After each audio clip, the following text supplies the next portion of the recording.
Hello friends, my self Sunil बारो from Jamnagar Mahavir electronics से। आज हम बात करेंगे सैमसंग के 5-in-1 कन्वर्टेबल रेफ्रिजरेटर के बारे में, जो दुनिया की बेहतरीन ब्रांड है, ग्लोबलाइज नंबर 1 ब्रांड। इसमें कंपनी ने नॉर्मली क्या है 5 अलग अलग मोड दिए हुए हैं, जो आप अपने यूजिंग के हिसाब से यूज़ कर सकते हैं।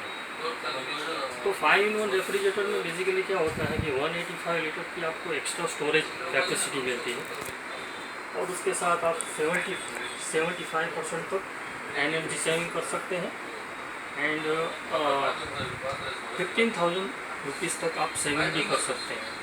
तो लेट्स सी वो कैसे वर्क करते हैं, हम जानते हैं। ये बाहर से इसके अलग अलग वेरिएशन टेम्परेचर हैं, ठीक है। तो आप उसमें से 5 अलग अलग मोड है, उसको यूजिंग कर सकते हैं। जैसे कि पहला जो मोड होता है वो नॉर्मल मोड है। तो नॉर्मल मोड में बेसिकली क्या होता है कि हम रेगुलरली यूजिंग के हिसाब से फ्रीज़र को फ्रीज़र डिपार्टमेंट की तरह और रेफ्रिजरेटर को रेफ्रिजरेटर रिक्वायरमेंट के हिसाब से यूज़ कर सकते हैं।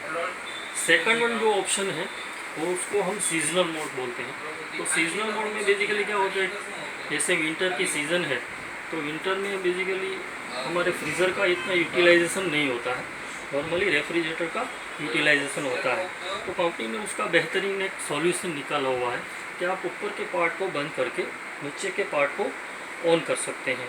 तो आपका जो पावर का सेविंग है वो भी रहेगा, एनर्जी सेविंग रहेगा, और अननेसेसरीज जो यूजिंग है वो आपका बंद हो जाएगा। तो ये था उसका सीजनल मोड। थर्ड वन जो है उसको हम वेकेशन मोड बोलते हैं। तो वेकेशन मोड में बेसिकली क्या होता है कि हमें कहीं बाहर गाँव जाना होता है, तो हमारी जो भी मीट्स है और वेजिटेबल्स है अगर हमारे पास है तो हम उसको कैसे यूटिलाइज़ करते हैं, कैसे यूज़ कर सकते हैं। तो एक चिंता का विषय था कि हमें 15-20 दिन के लिए कहीं बाहर जाना होता है, तो कई बार क्या होता है कि हमारी जो चीज़ है वो बिगड़ जाती थी, अदरवाइज़ पूरा फ्रिज आपको चालू रखना पड़ता है। तो कंपनी ने उसका एक बेहतरीन सॉल्यूशन निकाला हुआ है कि आप फ्रीज़र को ऑन करके आप अपनी जो भी चीज़ें हैं, मीट है, वेजिटेबल है, एवरीथिंग, ड्राई फ्रूट्स है, वो फ्रोज़न करके नीचे का जो रेफ्रिजरेटर पार्ट है वो बंद कर सकते हैं। तो आपका टोटली जो फ्रीज है वो यूज़ नहीं होगा, हाफ फ्रीज ही यूज़ होगा। तो ये था उसका वेकेशन मोड। और फोर्थ जो है वो सैमसंग कंपनी ने एक बेहतरीन, एक जिसको बोलते हैं ना एडवांटेज, वो कन्वर्टेबल रेफ्रिजरेटर जिसको बोलते हैं। तो कंपनी ने उसको एक्स्ट्रा फ्रिज के रूप में एक मोड दिया हुआ है, एक्स्ट्रा फ्रिज। इसमें क्या होता है नॉर्मली कि आप फॉर एग्ज़ाम्पल कि आपके अगले दिन कोई फंक्शन है, 15 या 20 लोग आने वाले हैं, आपके कलीग्स हैं या आपके रिलेटिव्स हैं। अगले दिन आपने टोटली पूरा जो अपना वेजिटेबल्स है, फ्रूट्स है, वो परचेज़ किया है। तो ये जो वेजिटेबल बॉक्स में पूरा सामान तो आएगा नहीं, ठीक है। अगर आधा भी सामान आप बाहर रखते हैं तो एक रात के अंदर जो वेजिटेबल्स हैं, फ्रूट्स हैं, वो फ्रेश नहीं रहेंगे।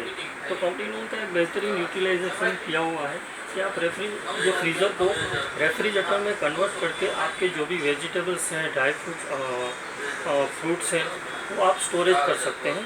तो ये आपको एडिशनल 185 लीटर का स्टोरेज कैपेसिटी भी मिल जाएगा, और टोटली ये 345 लीटर का कैपेसिटी है, जिसमें आपको बेहतरीन तरीके से पूरा रेफ्रिजरेटर का यूजिंग हो जाएगा। तो ये सैमसंग ने बहुत ही बेहतर एक एडवांटेज के रूप में ये मोड दिया हुआ है। तो ये आप किस तरह से यूज़ कर सकते हैं, बेहतरीन यूजिंग है। और फिफ्थ जो है वो होम एलोन मोड है। नॉर्मली क्या होता है, मगर घर में कोई नहीं है, अकेले पर्सन है, हमारा फ्रिज का टोटली यूजिंग नहीं होता है, तो टोटली थोड़ा बहुत सामान है, ठीक है, तो उसको यूज़ करने के लिए पूरा फ्रिज चालू रखना पड़ता था। तो उसमें क्या होता था, पावर भी ज़्यादा हो जाता था और सेविंग भी नहीं होती थी। तो कंपनी ने उसका एक बेहतरीन यूटिलाइजेशन निकाला हुआ है कि इस पार्ट फ्रीज़र को आप रेफ्रिजरेटर में कन्वर्ट करके ये पार्ट ऑन रख सकते हैं, और नीचे का जो पार्ट है रेफ्रिजरेटर का वो ऑफ हो जाएगा। तो ये एक बेहतरीन है होम एलोन मोड, जिसमें क्या होगा कि आपका पूरा फ्रिज चालू नहीं रहेगा, हाफ लोडिंग चालू रहेगा। तो ये कंपनी ने 5 अलग अलग मोड वेरिएशन के हिसाब से बनाए हैं। आई होप कि आपको ये पसंद आए होंगे, आप उसका किस तरह से यूटिलाइजेशन करते हैं एक तरह। और कंपनी ने इसमें दूसरा एक फंक्शन जिसको बोलते हैं कि जैसे ट्विन कूलिंग मोड। तो ट्विन कूलिंग मोड में बेसिकली क्या होता है कि नॉर्मली कंपनी में 2 अलग अलग कंपार्टमेंट वाइज अलग अलग ईओ ऑपरेटर दे दिए हैं। पहले पुराने फ्रिज में क्या होता था कि जैसे एक सिंगल कोयल है और ऊपर की जो भी एयर है माइनस एयर, जिसकी माइनस डिग्री वाली जो एयर है वो नीचे आती थी, तो उसके हिसाब से क्या होता था कि हमारे जो भी वेजिटेबल्स है वो बिगड़ जाते थे, फ्रेश नहीं रहते थे। तो कंपनी ने उसका बेहतरीन एक सॉल्यूशन निकाला हुआ है कि अगर ट्विन कूलिंग प्लस में दो अलग अलग ई ऑपरेटर दे दिए हैं। फ्रीज़र का पार्ट फ्रीज़र में ही कूलिंग रहेगा, रेफ्रिजरेटर का पार्ट में रेफ्रिजरेटर का ही कूलिंग रहेगा। तो ऊपर की जो माइनस एयर वाली जो हवा है वो नीचे नहीं आएगी, और आपका जो भी है जिसको बोलते हैं ना, जैसे ऊपर कुछ रखा हुआ है, आपने मीट या कुछ ऐसा रखा हुआ है, तो उसके ऑर्डर स्मेल है वो नीचे आते थे, तो नीचे उसकी स्मेल बैठ जाती थी। तो कंपनी ने उसका एक सॉल्यूशन भी निकाल लिया है कि ऊपर की एयर जो है वो ऊपर ही रहेगी, नीचे की एयर है वो नीचे ही रहेगी। तो ये उसका बेहतरीन ट्विन कूलिंग का ऑपरेटिंग है, जिसमें आपको 70% तक एनर्जी फ्रेशनेस रहता है, आपके फ्रूट्स, वेजिटेबल्स, एवरीथिंग। एंड आप जानते हैं कि हमारे इलेक्ट्रॉनिक्स इक्विपमेंट को आप सोलर के साथ भी अटैच कर सके, चालू कर सकते हैं। नहीं जानते तो इसमें कंपनी ने उसका एक बेहतरीन सॉल्यूशन निकाला हुआ है। अगर हमारे घर में सोलर प्लांट है तो आप उसको सोलर के साथ भी कनेक्ट कर सकते हैं। फोर्थ है, अगर हमारे घर में इन्वर्टर टेक्नोलॉजी है, इन्वर्टर है, आप इसको इन्वर्टर के साथ भी अटैच कर सकते हैं। और फिफ्थ है, जिसमें अलग अलग दो मोड बाहर से ही आपको फ्रीजर कूल मोड है, दूसरा पावर कूल मोड दिया हुआ है। फ्रीज़र में आपको 31% आप जल्दी से आइस मेकिंग कर सकते हैं, और फ्रिज में पावर कूलिंग ऑप्शन भी दिया हुआ है। तो आप जल्दी से कोई भी पानी की बोतल से उसको जल्दी से ठंडा करना है तो वो भी कर सकते हैं। इसमें बेसिकली क्या होता है, पूरा जो फिनिशिंग है वो स्टील एसएस फिनिशिंग दिया हुआ है, तो आपके घर के इंटीरियर के हिसाब से भी आप उसको स्टोरेज कर सकते हैं, मैच कर सकते हैं। साइड में टोटल एक कोटिंग दिया हुआ है, ठीक है, तो उसके हिसाब से हम देखेंगे तो बॉडी में जो रस्टिंग के इश्यू रहते हैं तो वो भी नहीं रहेंगे, ठीक है। इसमें प्लस क्या है कि टोटली इसका जो गास्केट है वो मूवेबल दिया हुआ है, मूवेबल गास्केट। नॉर्मली क्या होता है, जो भी सारी छोटी छोटी डस्ट होती है तो यहाँ पे स्टोरेज हो जाती है, यहाँ पे ही होती है स्टोरेज, ठीक है। ये देखिए,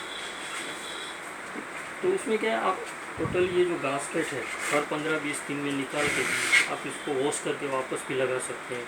ये भी बहुत बड़ा एडवांटेज है, ठीक है। इसका जो वेजिटेबल है वो भी बिग दिया हुआ है, ठीक है। और इसका जो कंप्रेसर है वो डिजिटल इन्वर्टर बेस कंप्रेसर दिया हुआ है, जिसकी कंपनी 10 साल की वारंटी दे रही है। डिजिटल इन्वर्टर बेस कंप्रेसर वो बेसिकली क्या होता है कि नॉर्मली पुराने फ्रिज हार्मेटिक कंप्रेसर होते थे, जो कूलिंग के इफ़िशिएंसी हो जाने के बाद कट ऑफ हो जाते थे, फिर वापस चालू होते थे। तो इसमें वो इस सिस्टम नहीं है। डिजिटल इन्वर्टर कंप्रेसर बेसिकली क्या होता है कि उसके 1400 आरपीएम कैपेसिटी से लेकर 36 आरपीएम कैपेसिटी तक वर्क करते हैं। तो उसके वेरिएबल अलग अलग स्टेप है। अगर कूलिंग इफिशिएंसी प्रॉपर हो जाती है तो उसकी जो स्पीड है वो कम हो जाएगी, ठीक है। अगर कूलिंग की रिक्वायरमेंट है तो अलग अलग वेरिएशन के हिसाब से चालू रहेगी। तो ये इनके अलग अलग फीचर्स हैं। आई होप कि आपको ये सारे फीचर्स पसंद आए होंगे, आप तो अच्छी तरह से इसको यूज़ करेंगे। Happy Samsung using. Thank you very much.